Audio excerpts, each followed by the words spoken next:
we're messing with people's livelihood. This is their money. I understand. Yeah, no, and I understand that This is people their that, money, you know. well, and You if you've grown confront up them. your whole life and Yeah. that's what you've That's heard, what you know. it's That's very what you, scary. It's yeah. fear. It's like, wait a minute, Yeah. if these beliefs that I've had my whole Well, life are like, being yeah. tested, who am I? Who What am do I I? really believe? Exactly. So that's just scary to people, you know, to hear something new, something different. But all we're doing was giving you the evidence. We're not preaching to you. We're telling you what we know, how we understand the scriptures, and we're giving you the evidence, the scientific evidence Yeah, to and then show take or you leave the evidence. That's up to the that God individual. is smart enough to be a scientist.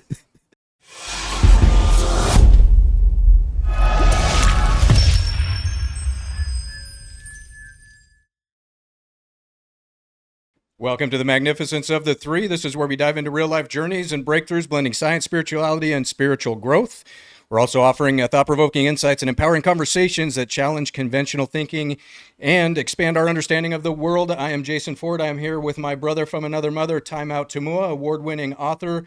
And Timeout, you like to lead us out in prayer, and we'll get started on the mysteries of Eve today out of the Bible. Good morning. Thank you for joining us. Let's say a short prayer to bless our session today. Father in heaven, thank you for this beautiful day. Thank you for adding another day to our life. Thank you for blessing this nation. As always, this is your nation. And we continue to notify the world of this message, that this is your nation and we're supposed to preserve its structure as you founded it. So ask for your spirit be with us today to present this message to the world. Thank you again for this beautiful day and everything that you bless us with. We ask all these things in your name. Amen. Amen. Thank you, Timeout. So stock market's rallying today, huh? That's what it appears like. Well, we got the elections. We're not going to get political on this, but we all know what's going on.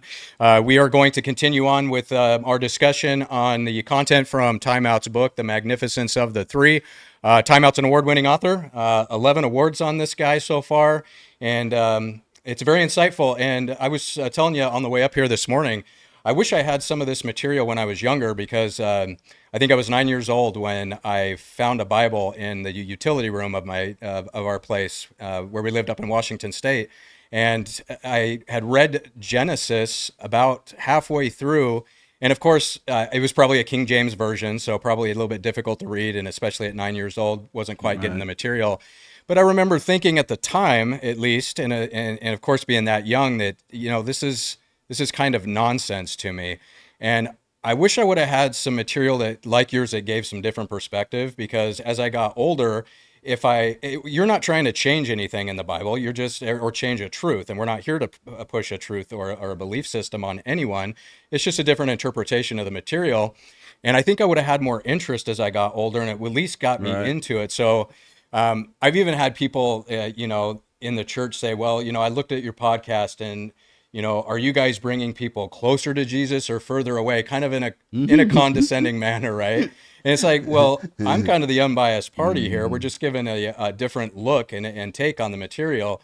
And I thought, well, I guess you could say bringing you closer to Jesus, because it would at least maybe interest some people that had no interest in the Bible. And I thought about something the other day. I was watching, you know who Bill Maher is, the comedian and leftist, and Jordan Peterson. So you had Jordan Peterson on, who's an intellectual, and Bill Maher is just basically a leftist, fairly cynical guy. He's a comedian, and very admittingly just says, "Well, I think the Bible is nonsense." And so Jordan Peterson starts discussing the story about Jonah in the Bible, and typical Jordan Peterson, well, if Jonah goes to the belly of the whale, it's just a symbolism of bloody hell. And Bill Maher is like, that's nonsense. But at the same time, I appreciate the fact, talking to Jordan Peterson, that you look at this in the form of stories or allegory that tells us stories for some maybe life learning lessons. And it's like, well, yeah, that maybe is kind of the point here. You don't have to take it super literal. So anyways, I thought that was funny, because I think that's what a lot of people do, is they just discount it as nonsense, and then it's game over. They never take a look at it again. So I know today you want to talk about your take on the mysteries of Eve in the Bible.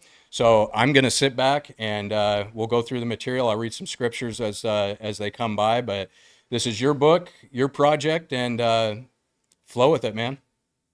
Thank you. Thank you very much. This is some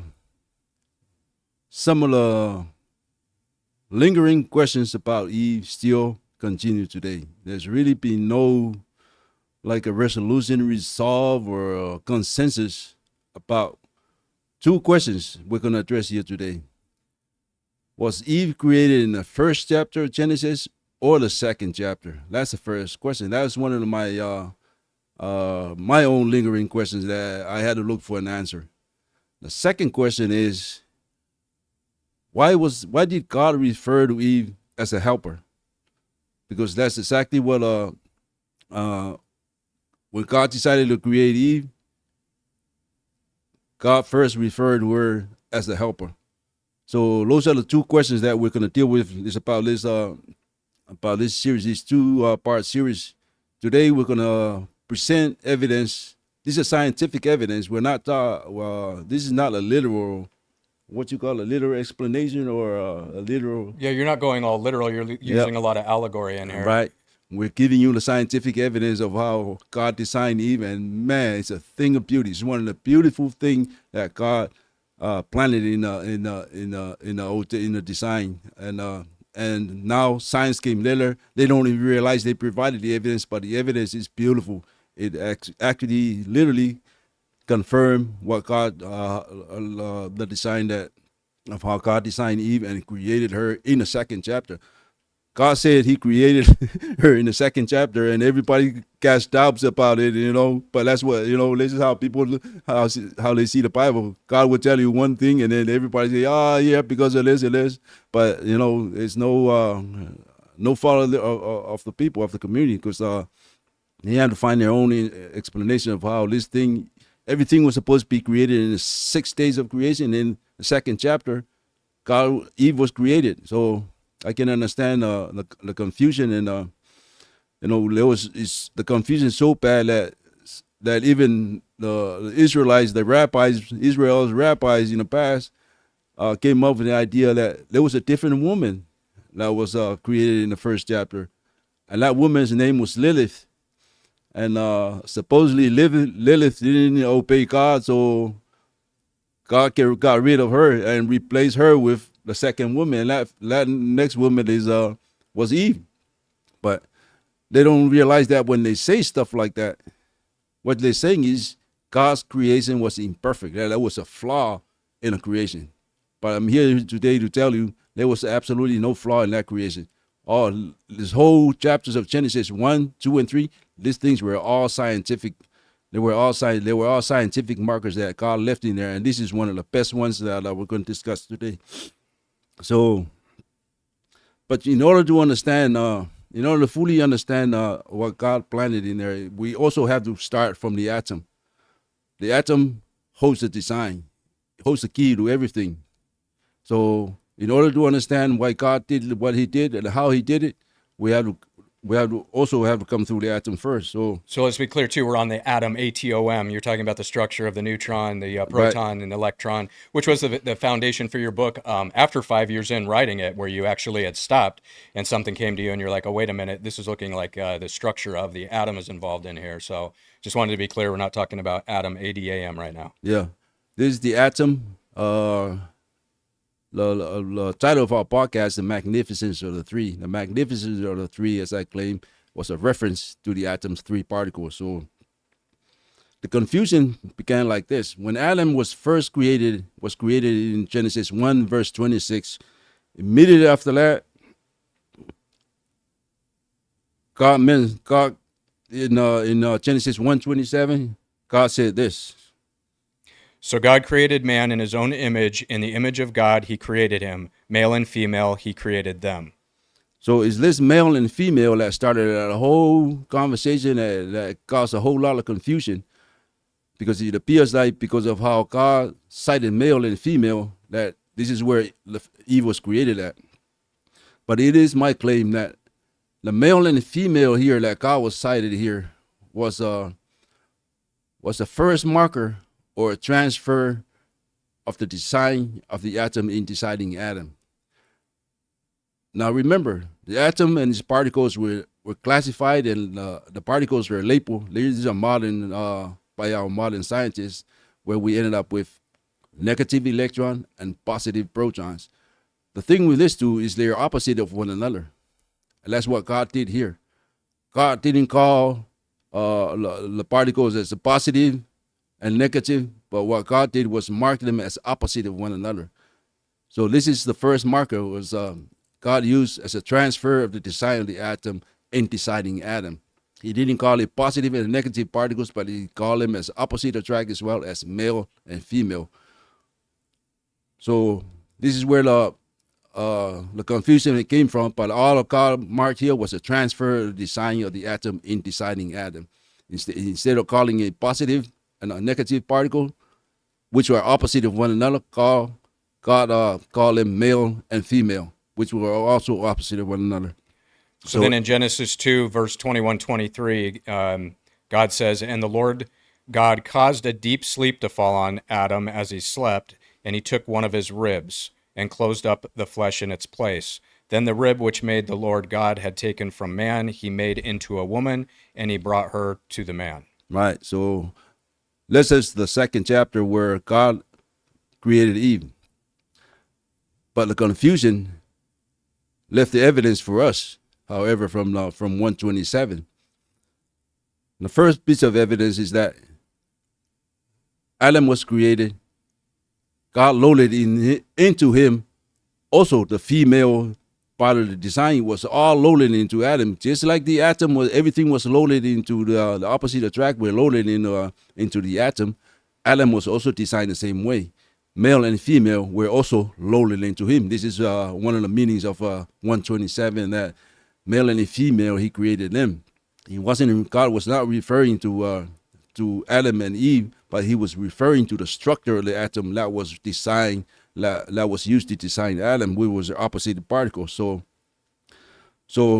now this is where the confusion is at. But now we're gonna provide three pieces of evidence to support the claim that scientific pieces of evidence to support the claim that Eve was created in the second chapter. So the first piece of evidence is came through the design of the brain. I found out as I was doing research. Now let me remind you, I'm not an expert in science. All these things I submitted, all the claims I submitted in the book with the supporting evidence is things that I came across in research.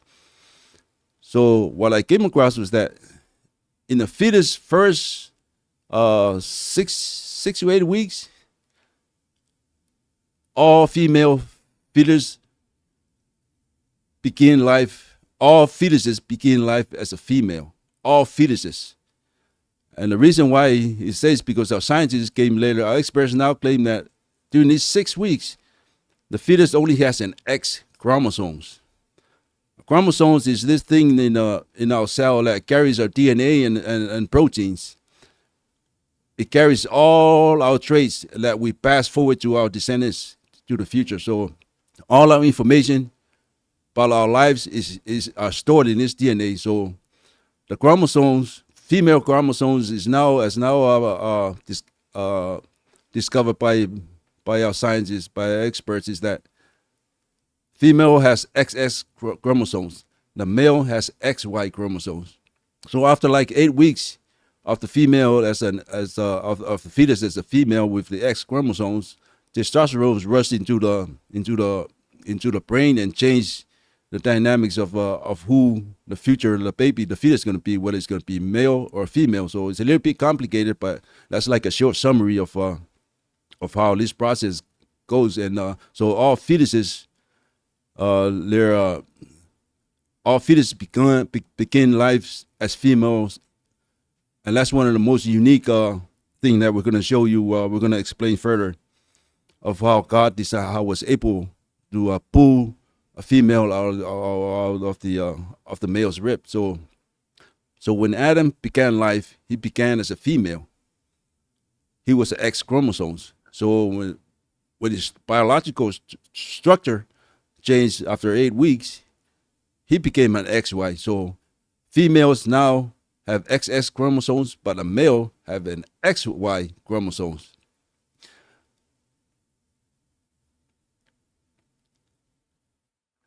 So what happens here is the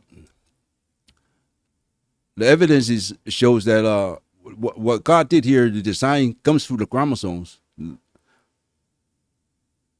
This is why God was able to pull a female out of Adam's rib, because he has an X chromosomes, an XY. The male chromosome is XY, so he was able to pull a female because his chromosomes structure carries the female chromosome, which is an X. Now you look at it in reverse that. So this means that God cannot create pull a male out of a female rib, because female only has an X chromosomes. It doesn't have a Y chromosome, which is the male chromosomes. So that's what's unique about this thing here. So the first thing unique about it is that by pulling Eve out of Adam's rib, God made known that there is this thing called a chromosomes. Chromosomes are an XY chromosomes. So this is how God marked that, because he was able to pull a female out of a male rib. So because the male rib has an X, because the male has an XY chromosome. So this was the first time that somebody this chromosomes marker were marked, was here in this story. So the female turned out to have XX chromosomes. The male has an XY chromosome, and once he God pulled a female out of the male of Adam's chromosomes, God left a marker here that says the male carries the XY chromosomes, the female does not. So this is one of the unique pieces of evidence here that was scientific in nature, that was left here in this by this design, where God was able to create a female out of a male rib. You following along? So you're, if I understand correctly, you're saying that the pulling of the rib out of Adam, because Adam has an actual XY, allows us to create the female, at least according to the Bible here. So that allows the female to be created. And so that is what you're getting at, if I understand correctly, is that validates the story behind Adam and Eve, that the rib was pulled to symbolize that the female was created and could be created because the male has the XY. Exactly. Okay. Now you look at it from this relationship. Now, what God is pretty much saying that without a male, there's no population, because the woman cannot create a male baby. Right. Yeah, I see where you're going. You see what I'm saying? This is one of the also unique thing that God left here, that without the male chromosome, there's pretty much no babies, because the woman cannot create because she doesn't carry the Y chromosomes. So this is one of the unique things. This is just a layman's opinions about how we view this science. But that's what's unique. But I think what you're getting at is your whole book was and you write it in the form of almost like a legal document, right? You make claims and you provide evidence, and I believe what you're trying to articulate is that this is scientific evidence within the story of Adam and Eve. It relates to the XY chromosome, the female brain, and being female. Go back to being female before becoming either, well, if you're female, you're female. Before going male as a fetus, what is your point there? The fact that the XY is developed later on in the gestation period, and therefore, I guess I'm a little lost there. No, because this made it possible because Adam was loaded with a female traits, a characteristic, so since, or whatever. Okay, since we all start female, then Adam had the female in him. Okay, all right. This is made possible for. All right, got it. This made it very possible for God to pull this trick, as part of the design. So what about the human rib then? Because I know you have a section in here. It says atheists and non-believers also confront God with this question. So if God pulled a rib out of Adam to create Eve with, how come there is no missing rib in the males? That's our second piece of evidence. See, we overlook this stuff, but nobody knew about the ability of the rib to do this. This is modern knowledge. But as now, like you and I should be missing a rib right now. Right? Yeah. we should be missing a rib if this is what happened. So that's one of the questions everybody make fun of this But design. the ribs regenerate. But that's exactly that's modern knowledge.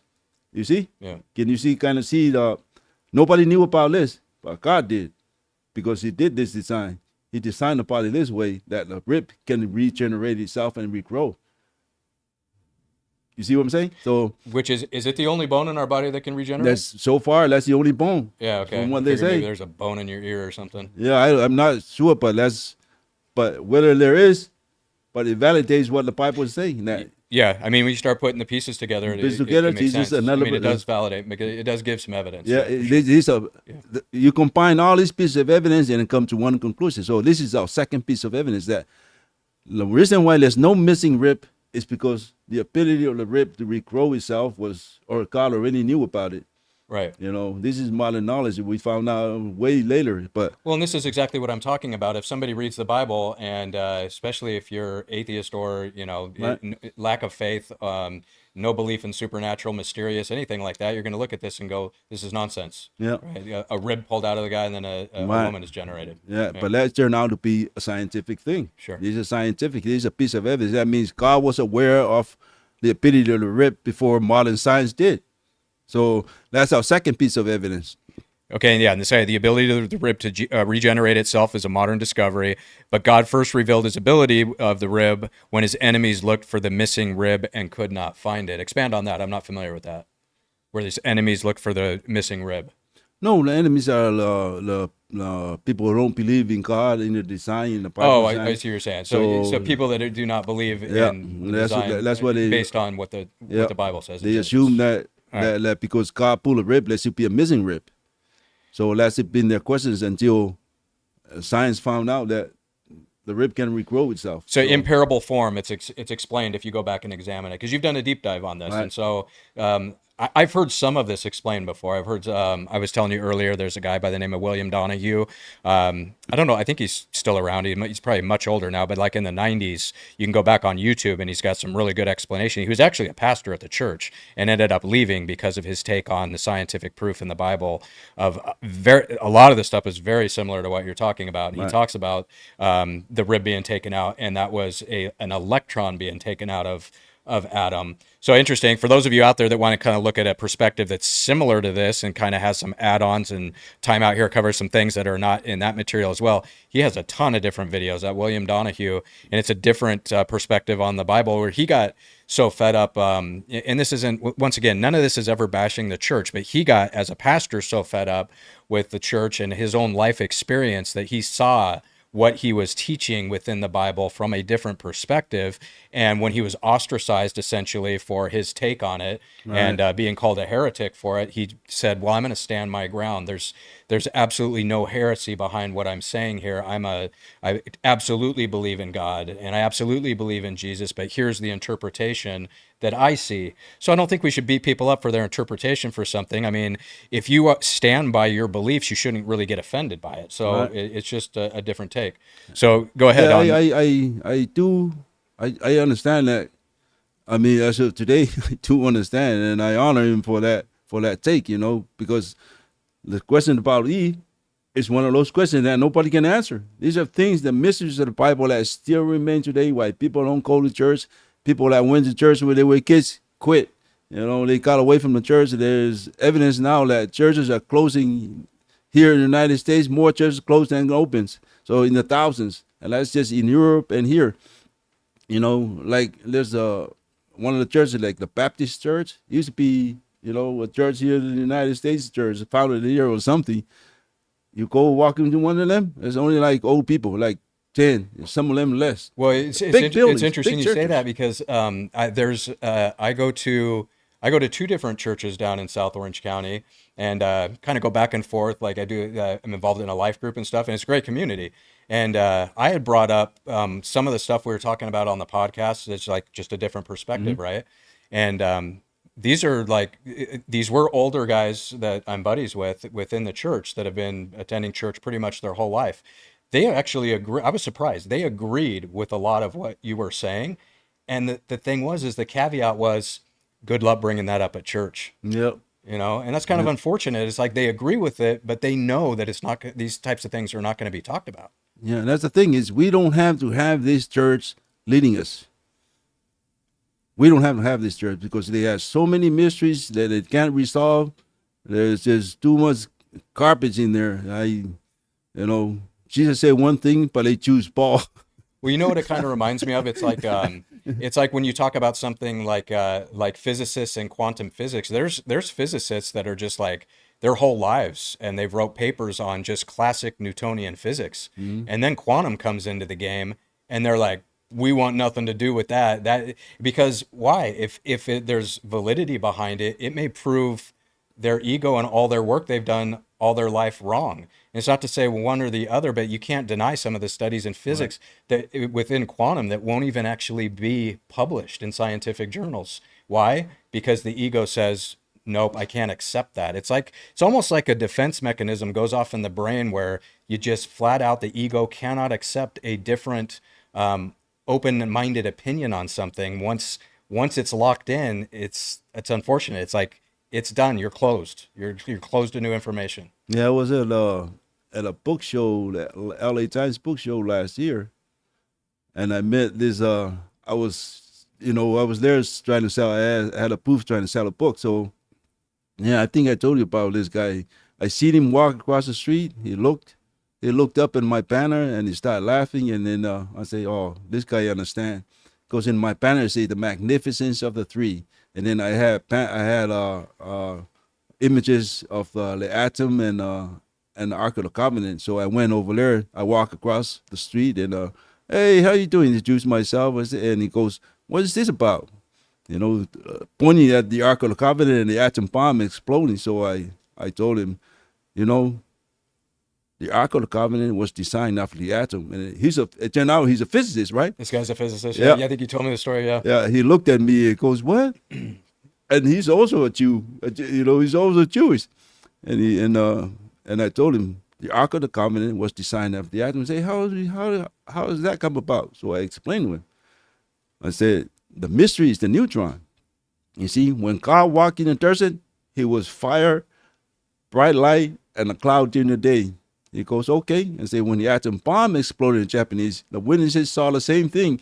The mushroom cloud, fire in the mushroom cloud, and it was a bright light.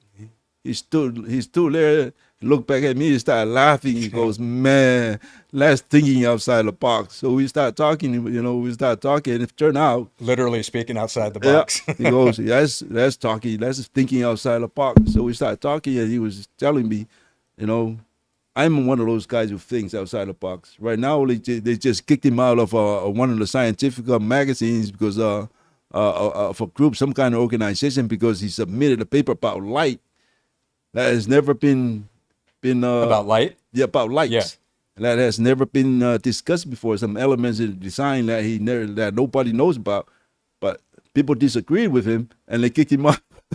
So I'm sorry to hear that. It goes on. That's the unfortunate thing. I heard that on another podcast the other day, where there was a physicist that had transitioned from more of she said that the classical Newtonian physics never made a lot of sense to her. She thought that it was very finite, and then she's very very more esoteric and kind of like more mystic with quantum, and she doesn't see quantum as being woo woo. And she was talking about this, how these physicists that are looking at quantum will absolutely get discounted, man. It's like you will just get tabled and shut down. Where these different journals, like the reason being is you don't want to risk your credibility. Your credibility is all you have. Yeah. And if you write with something that where you're thinking outside the box, your credibility could go right out the window, and you're done with your career. Yeah. So, but that's that's common when man. We're confronted by people calling us evil, for talking about the Bible as a scientific document. Oh, I think we've had some comments in there, but like we're basically evil just by doing a different interpretation. But I was saying, I was telling you at times that we're messing with people's livelihood. This is their money. I understand. Yeah, no, and I understand. This is their money, Well, you've grown up your whole life, and that's what you've heard. What you know. It's very scary. It's fear. It's like, wait a minute. If these beliefs that I've had my whole My life are life, being yeah. tested. Who am I? Who What am do I I? really believe? Exactly. So that's just scary to people, to hear something new, something different. But all we're doing was giving you the evidence. We're not preaching to you. We're telling you what we know, how we understand the scriptures, and we're giving you the evidence, the scientific evidence Yeah, to and then show take or you leave the evidence. That's up to the that God individual. is smart enough to be a scientist. Because every time somebody says, "Hey, there's nothing scientific about the Bible," it's like calling God stupid. That's what I tell him. That's like calling God stupid. Too stupid to be a scientist. but this is God design, and so today we're giving you an example to solve this issue about why God designed Eve in the second chapter and not the first. There was never a female, first female, but the design was a thing of beauty. It was a marker left for us to understand that there was this thing called chromosomes, and the female has XX, and male has XY chromosome. So by this design, it enabled God to pull and create a female out of a male because the male has an XY chromosome, not a YY, but an XY chromosomes. So Okay, that's a lot more clear now. So let's go then to the next section. You say first God planted the transfer of the design of the atoms opposite attract particles. He designed Adam, Adam, with the male and female. He created them. So that's in Genesis 1:27. And then you go on to under your summary on B here. So second, since our experts discovered that there is only one type of atom, three particles, with the exception of the hydrogen atom in the universe, Eve could not be created separately, as we may perceive the existence of a separate kind of atom, atom. So expand on that. So you say, what are you articulating with hydrogen here? there's only one. For some reason, hydrogen only has, but I think it's simple because it only has one neutron and one a proton. Atomic symbol number I one. mean, Yeah. one electron and one proton. So I don't understand all that stuff. But that's the only atom with two particles. It can be assumed there's a neutron in there, because there's only one and one. It can't work. It doesn't survive if one of them, if one atom falls out of. Yeah, I'm no scientist, so structure. I'm pretty sure there's a neutron in every atom. Yeah, something, there's something holding it together. So Well, they call it the strong force within the nucleus. Yeah. okay, so anyways, my claim is that Adam was designed from the atom. The atom's blueprint was what God used to create Adam. So when God said that He created man in His image, that image is the atom's image, because in the atom, God lives as a neutron. The neutron particle of the atom is God. Particle is what I claim. So when God said He created us in the image, that's exactly what the meaning of that. He created Adam with the atom. Which goes back to a previous episode where we talked about God is within us, because the neutron is literally we talked about those in the previous episode. Of atoms that are made up. So then you have the third is the discovery of the beginning of life of fetuses as females, explains why God could create a female out of Adam who is designed with both male and female characteristics. Yeah, we've done that. You already did that one. The third one, this last one, is about this design, the proof that God did use the blueprint of the atom in designing Adam. So we know today from our experts that all ordinary matters in the universe, from the moon, the sun, the stars, the planets, the water, gas, trees, chickens, everything else, the microphones we're looking at, the light we're looking at, all these things are made from the atom. So all ordinary matters in the universe are made from the atom. So when God designed Adam, this was because the atom was designed this way. Adam has to be designed the same way. All matters, all of the human race, all of mankind has to come from one man. It cannot come from a separate female and a separate male, because that will indicate that would not validate it'll indicate that there were two different atoms. Is what it means. If Eve was created separately, it may indicate, or it may appear, it would create an appearance that there was a separate kind of atom. But the only atom we have today is the atom with three different particles. The magnificence of the three. So as it turned out, when God pulled the female out of out of Adam's rib. And guess what? All females came from Adam, from this one man. All males and female, all of mankind came from this one man. Just as like the atom was the predecessor of all the ancestors of all ordinary matters in the universe, so is mankind. We have one ancestor, and that ancestor is Adam. Everything from man, female, male and female, all came from one man. And this was one of the piece of evidence that God planted in the Bible about how he was fully aware of the atom, and he used the atom to design Adam with. This is one of the pieces of evidence. It's a thing of beauty. If you think about it, take your time, think slowly about it, and then you'll see how the magnificence of how God did it. That the atom, everything in the universe was made from one matter, from one piece. This was the atom, everything. And then when we transfer the blueprint of the atom to design Adam with, guess what? Adam became also the same way. He's the father of all male and female in the universe. Well, this goes back, and I'm glad you cleared that up really well.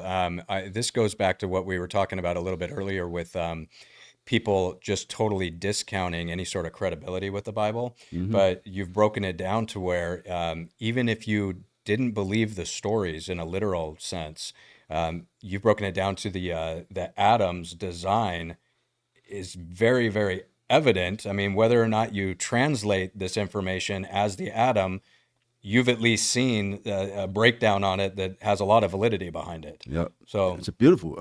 The design is a thing. Which gives a lot more credibility, quite honestly, to non-believers in the Bible that, hey, this was actually onto something here. Yeah. It's just this design of this transfer design from the atom to Adam, and how you pull Eve out of Adam's rib and mark the design of the parallel the design of the atom. This is a thing of beauty. Like, I don't have the right words to explain it. Like I did in the book, I give out the basic. Let better people come in and who understands the claims. Let them expand on it further for the community. But those are our three pieces of evidence to support the claim that Eve was created in the second chapter.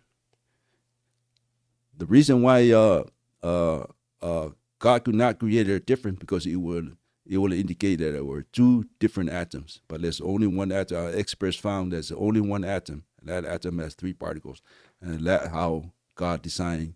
This is the atom that God used in creating all of mankind, all of us. Let me ask you something, because you had talked about the not really discovering the atom being displayed in the Bible until you were like 5 years into writing this book, right? Right. So for the audience, if you aren't aware, if you haven't listened to previous episodes, you had essentially literally asked God to write a book on God, because you didn't really know God, and you started writing and this stuff started flowing. So what prompted you within 5 years? What stood out to you about the atom specifically, or was there anything specific where you're like, whoa, I got to restart this whole thing and start writing from the creation of the atom? The truth is, once I saw it, it's almost like it just opened up. Like, all I did was say, let's say the negative, because we associate words. I associate the negative as bad or evil. Let's say we associate negative electron with bad or evil, or an evil electron, and a positive proton as a good proton. This is the image that was presented in the Bible of God who knew good and evil. So now, what if the neutron is God particle? Is God in the atom? But without having a science background, how did the atom come up in your mind? Did it just come?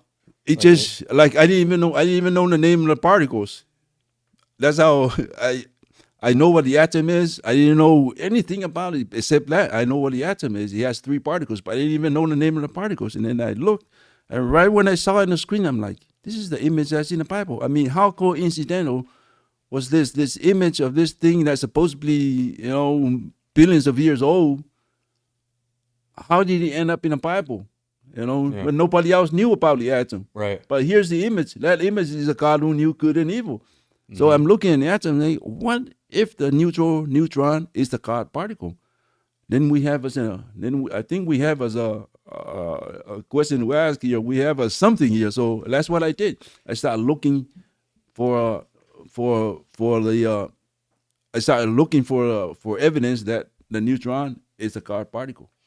I was curious because, and I think that's fantastic, and that's why I think it's important. I tell people all the time, they're like, I'll get people going, "Hey man, when did you get your book published? How did you do that?" I'm like, everybody has a book in them. You should start writing because stuff Right. starts flowing to you.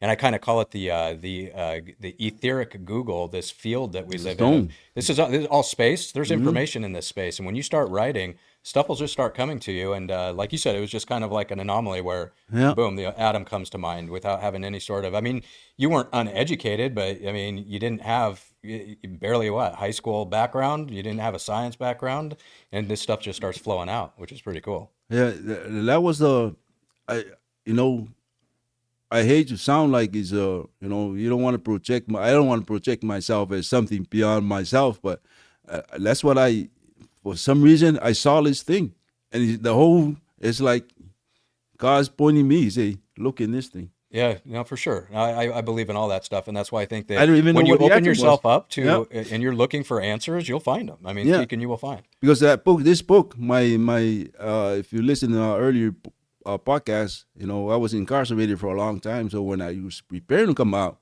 I wasn't really prepared with any skills. The only thing, but what I wanted to do my whole life though, is I wanted to write. The problem is I didn't know what to write about.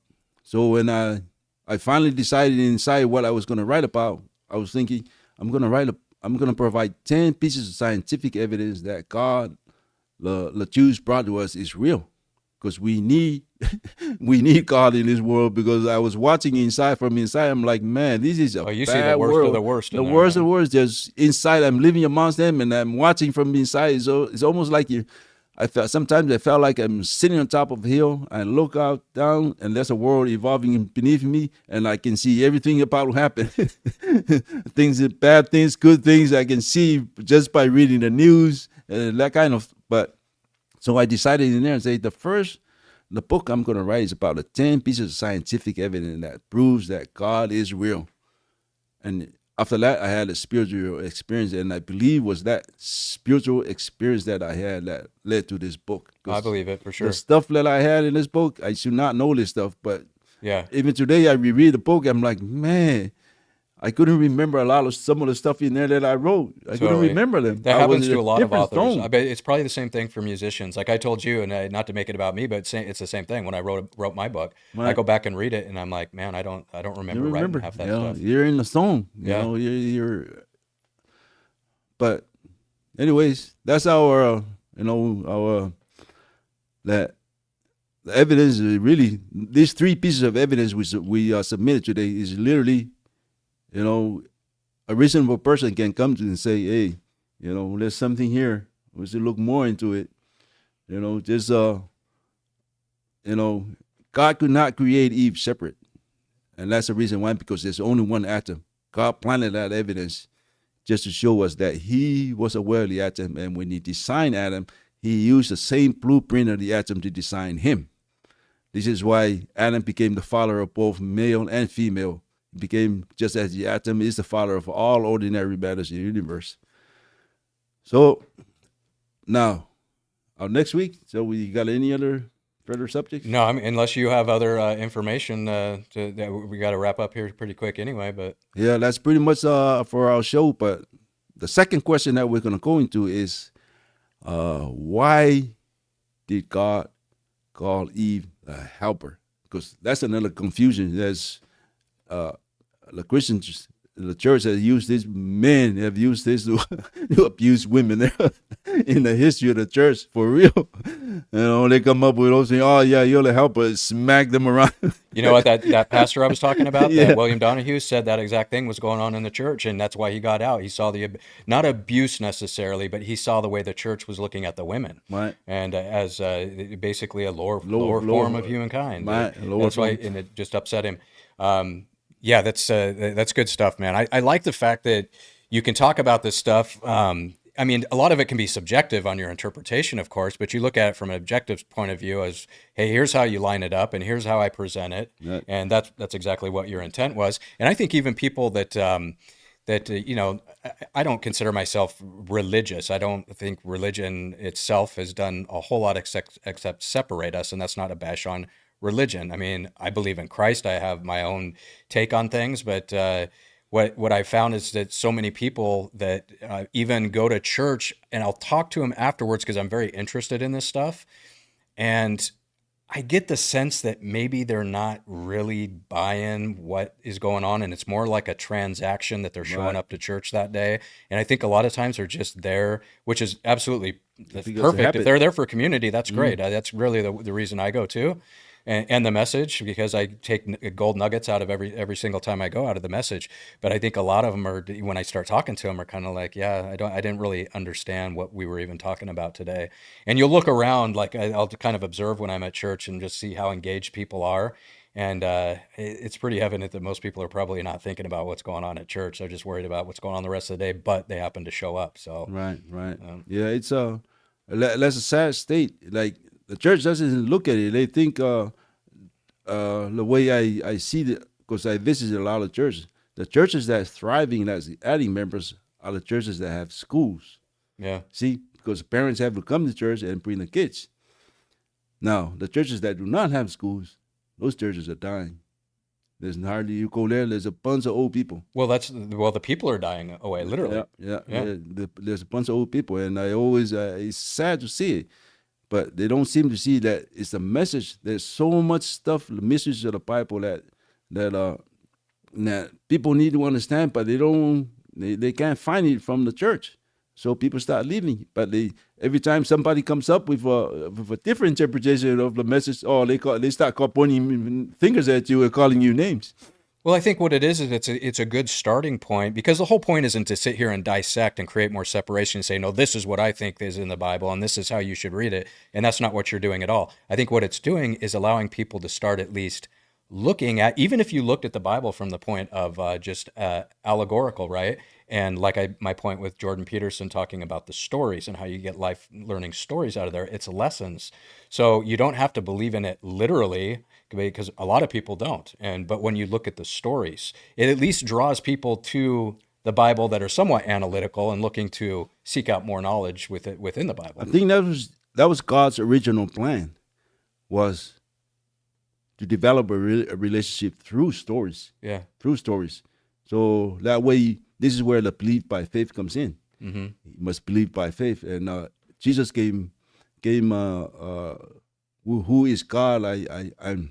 I'm claiming that there's only one God. Jesus came back as a son because that's a reincarnation of God. It's a lot more better explanation in the book. But Jesus is God. So when he came back, he started emphasizing the belief by faith for the Gentiles. And the reason why, because we have no ties to God, because the Israelites and the Muslims who are the descendants of Ishmael, they had ties to God because Abraham talked to God. So that memory was stored by Abraham and was passed to these two groups. The Gentiles, however, our ancestors never met God. So Jesus came back and said, you have to believe by faith. By faith you shall believe, because we don't have the memory. Right. So this is how the Christian church was developed, was by faith. This is the meaning of you have to believe by faith. So this is what the stories, you have to believe the stories that we're telling you, and wait for the Spirit. That's what God said. That's what Jesus said. I will send the Spirit. Yeah. There's something in the Bible, I will send the Spirit back and teach you about stuff or something like that in Right. that area. But that could be what the meaning of what you just have to follow the stories until that time comes. Right. And then, yeah, and exactly. And if it's about spiritual growth, it's like, I think some of us will just shut down and put a wall up and say, that's it. Right. This is the finite information and knowledge that I'm going to search out. And anything else is quote unquote the devil.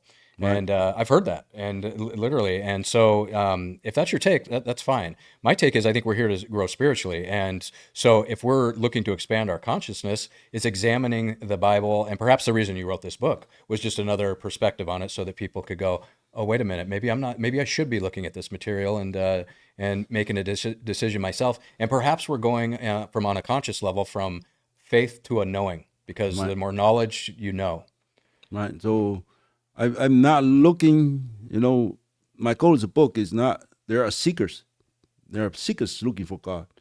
They just can't find it because the church has developed, has created. When a lot of times it's like, hey, you got to pick a team if you're going to find God. And then that's a turnoff. Yeah. So that's the people we're looking for. People who are giving up on God, people who don't believe in God. Exactly. Come look at the evidence. The Christians won't look at God, at anything outside of what they've been taught, because it's already in here. It's planted in here.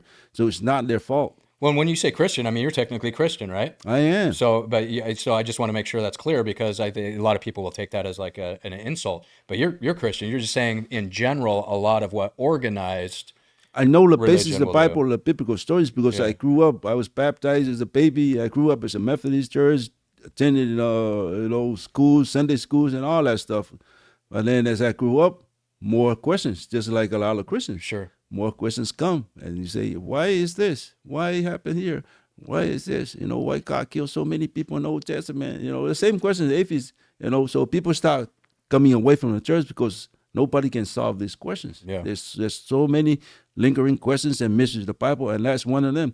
The mysteries of the tree of knowledge, the tree of life, the Garden of Eden, the Ark of the Covenant. People still looking for them. I still see people on YouTube, talking about that the Garden of Eden is in heaven, that kind of stuff, So it's just, these are mysteries that why people leave the church. Well, I mean, if we knew it all, this would probably be pretty boring, right? Yeah. So, all right, well, good deal. Good stuff, man. I appreciate it. All right, well, let's go ahead and I know you like to take us out with a quick prayer, and we'll wrap up today. Okay, thank you for listening. Thank you for joining us. Thank you for tolerating us and accepting us in your home. So we end this session with a short prayer. Father in heaven, thank you for this beautiful day. Thank you for the presence of your Spirit today with us.